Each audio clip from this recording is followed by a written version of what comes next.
Hello again. A couple of weeks ago, my executive producer and I discussed the issue of what would happen if a second wave of COVID emerged and why the easing of restrictions would be fraught with challenges. Well, it seems that the recent easing of restrictions has done just that. It's ignited a spark that may fuel a second wave of infections. Now, he was right from the very start. He said easing restrictions was not going to be easy. And I think he's been critical from the very beginning that any move to ease the restrictions earlier than necessary would be fraught. He said it repeatedly. Any move to relax the lockdown laws could well be suicide if we get it wrong. Any change would need to be done like a fine balancing act. Well, how the challenges were actually managed, or have been managed, would be the critical part of our recovery, which makes why easing the restrictions earlier than necessary has placed the state of Victoria in a real state of confusion.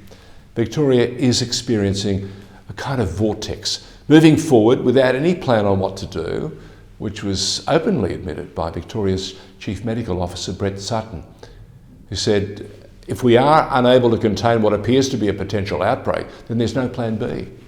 Now that's pretty damning stuff from your head officer. But what about the state of the AFL and the position it finds itself in at the moment? Essendon's Irish import Conor McKenna, like so many AFL footballers, seems to think that he's a bit of a law unto themselves. Yeah, their behaviour seems to suggest just that. And McKenna's recent actions have only reinforced that perception, but more so because it involves a virus that could have a devastating consequence on the broader community. What was he thinking? Not much, it appears, if you ask me, because there seems to be so much more to this McKenna story than what we've been told. And it raises even more questions about not only McKenna, but his football club. You have to feel a little sorry, I think, for Gill McLachlan. McLachlan has had a tumultuous year, there's no other way to put it. As the CEO of the country's premier sporting code, he's had to deal with a potential ticking time bomb. And every meeting he's held, you can see enormous pressure mounting on him. McLachlan is a man under siege, embattled and looking rather drawn. And just when the AFL season was starting to crank up, after this new restart, he's had the McKenna saga throw a spanner in the works. And this spanner may well bring this so-called well-oiled AFL machine to a grinding halt once and for all. And that could be potentially a tipping point for what is an embattled AFL. It may never fully recover from the impact of the pandemic. And as the Informer's executive producer said in early April, if one player catches COVID, it may very well be the end of what is an already shortened 2020 season. But it doesn't end there.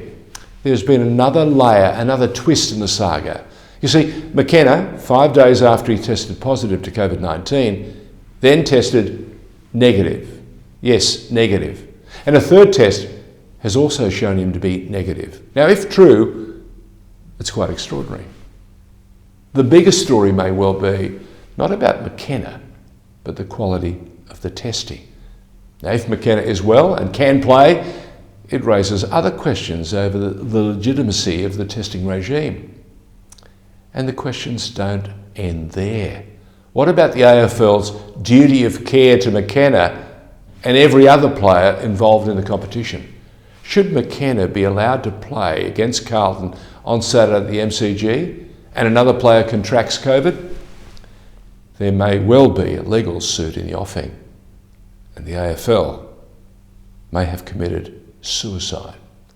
You think about it, the AFL can't abrogate its responsibility. If it does, its world may well implode around it.